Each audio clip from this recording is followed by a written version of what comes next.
Hello guys, അപ്പോൾ ഇന്ന് രാവിലെ തന്നെ ഞാൻ ദേഷ്യം കൂടി ഒന്ന് കടയിലേക്ക് പോകാണ്ട് കുറച്ച് സാധനങ്ങളൊക്കെ മേടിക്കാനുണ്ടായി. അപ്പോൾ ഇന്നത്തെ ദിവസം നല്ല വെയിലുണ്ടായിട്ടോ. ഞാനാണെങ്കിൽ ഹെൽമെറ്റ് എടുത്തിട്ടുണ്ടായില്ല. അങ്ങനെ കടയിലേക്ക് എത്തി. ചില സാധനങ്ങളൊക്കെ നമുക്ക് കാണുമ്പോഴത്തേക്കും ഭയങ്കര കൗതുകമായിരിക്കും കേട്ടോ. അങ്ങനെ എനിക്കും ഉണ്ടായി ഇന്നത്തെ ദിവസം. അങ്ങനെ അത് തിരിച്ചും മറിച്ചും വിലയൊക്കെ നോക്കി ദേഷ്യം പറഞ്ഞ് അവിടെ തന്നെ വെച്ചോളാൻ പറഞ്ഞ് തിരിച്ച് ഞങ്ങൾ അങ്ങനെ നേരെ വീട്ടിലേക്ക് വരികയായിട്ട് ചെയ്തിട്ടുണ്ടായിരുന്നത്.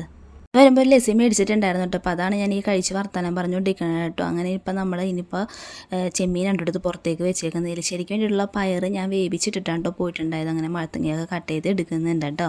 എന്ന് പറയുമ്പോൾ എനിക്ക് ഭയങ്കര ഫേവറേറ്റ് ആണ്. എനിക്ക് മാത്രം ഇവിടെ വീട്ടിൽ കൂടുതൽ ഇഷ്ടമുള്ള സാധനം മത്തങ്ങ. കടയിൽ പോകുന്നതിന് മുന്നിട്ട് ചെമ്മീൻ ഫ്രീസറിൽ നിന്ന് എടുത്ത് വെക്കാനായിട്ട് ഞാൻ മറന്നു പോയിട്ടുണ്ടായിരുന്നു. ഇനിയിപ്പോൾ അത് അവിടെ ഇരിക്കട്ടെ. ശരി ഉണ്ടാക്കി വരുമ്പോഴത്തേക്ക് അതിൻ്റെ തണുപ്പൊക്കെ ഇറങ്ങി പോകുന്നുള്ള രീതിയിൽ ഞാൻ അങ്ങനെ വേഗം ശരി ഉണ്ടാക്കാൻ നിൽക്കുന്നത് കേട്ടോ. അപ്പോൾ മത്തങ്ങ കരിഞ്ഞെടുത്ത് ഇടുന്നുണ്ട്. അപ്പോൾ മത്തങ്ങ ഞാൻ വെളിച്ചെണ്ണ കടുക് പൊട്ടിച്ചിട്ടുണ്ട്. അതിലേക്ക് വാട്ടിയെടുക്കേണ്ട ചെയ്യുന്നത്.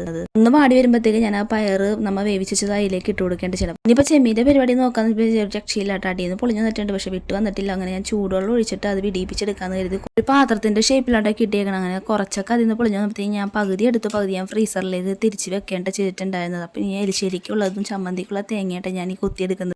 എടുക്കാൻ മടിയായിട്ടാണ് ഇങ്ങനെ ചെയ്യുന്നത്. അപ്പോൾ ആദ്യം എലിശ്ശേരിക്കുള്ള തേങ്ങയായിട്ട് അരക്കുന്നത് നമ്മുടെ ജീരകം ഇട്ട് കൊടുത്തിട്ട് അടിച്ചെടുക്കേണ്ട ചെയ്യണം. അപ്പോൾ ഞാൻ പച്ചമുളകാണ് ചേർക്കുന്നത്. എലിശ്ശേരി ആയിട്ടുണ്ട്. ഇപ്പുറത്തെ അടുപ്പത്തിൽ ഞാൻ ചെമ്മീൻ ചെയ്യാൻ വേണ്ടി പോകണം. അപ്പോൾ ചെമ്മീൻ എപ്പോഴും ഞാൻ പറഞ്ഞിട്ടുണ്ടല്ലോ, ഞാൻ ഉപ്പും മുളകൊക്കെ ഇട്ട് മഞ്ഞപ്പൊടി ഇട്ട് വേവിച്ചെടുക്കേണ്ട ചെയ്യുന്നത്. ചെമ്മീനിലേക്ക് അപ്പം മഞ്ഞപ്പൊടി ഉപ്പും കൂടി ഇട്ട് കൊടുക്കുന്നുണ്ട് ആവശ്യത്തിന്. ഇനിയിപ്പോൾ നന്നായിട്ട് വെള്ളം ഇത് തന്നെ ഉരി വരും. അത് വെച്ച് തന്നെ വേവിച്ചെടുക്കേണ്ട ചെയ്യുന്നത്.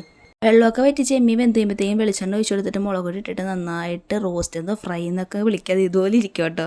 അങ്ങനെ തേങ്ങാ ചമ്മന്തിയും കൂടി അരച്ചെടുത്തിട്ടുണ്ട് കേട്ടോ. അപ്പോൾ അതേ ബോൾ പോലെ ആക്കാൻ വേണ്ടി പോകണം. ഇന്നത്തെ ബോൾ ഇത്തിരി ചെറുതാണ്ട്, ഇത്രയും തേങ്ങ ഞാൻ കുറവാണ് എടുത്തിട്ടുണ്ടായിരുന്നത്. അപ്പോൾ ഇനിയിപ്പോൾ രേഷന് ഊണെടുക്കാൻ വേണ്ടി പോകാൻ കേട്ടോ. അപ്പോൾ അവിയൽ വെക്കുന്നുണ്ട് കേട്ടോ ചോറിനൂടെ. തലേന്ന് വൈകിട്ട് വെച്ച അവിയലായിരുന്നു കേട്ടോ. അപ്പോൾ രേഷൻ അത് വേണമെന്ന് പറഞ്ഞപ്പോൾ ഞാൻ അവിയൽ അങ്ങനെ വെച്ച് കൊടുക്കുന്നുണ്ട്. പിന്നെ നമ്മുടെ ഉരുളക്കിഴങ്ങ് മെഴുക്കുവരട്ടിയും എലിശ്ശേരി ചെമ്മീനും ചമ്മന്തിയും എല്ലാം കൂടി അങ്ങനെ ഊണ് കഴിക്കാൻ വേണ്ടി പോകാൻ കേട്ടോ. അപ്പോൾ വീഡിയോ ഇഷ്ടമായിട്ടുണ്ടെങ്കിൽ ചാനൽ സബ്സ്ക്രൈബ് ചെയ്യാൻ മറക്കരുത് കേട്ടോ. അപ്പോൾ എന്തായാലും ബൈ ബൈ, സീ യു.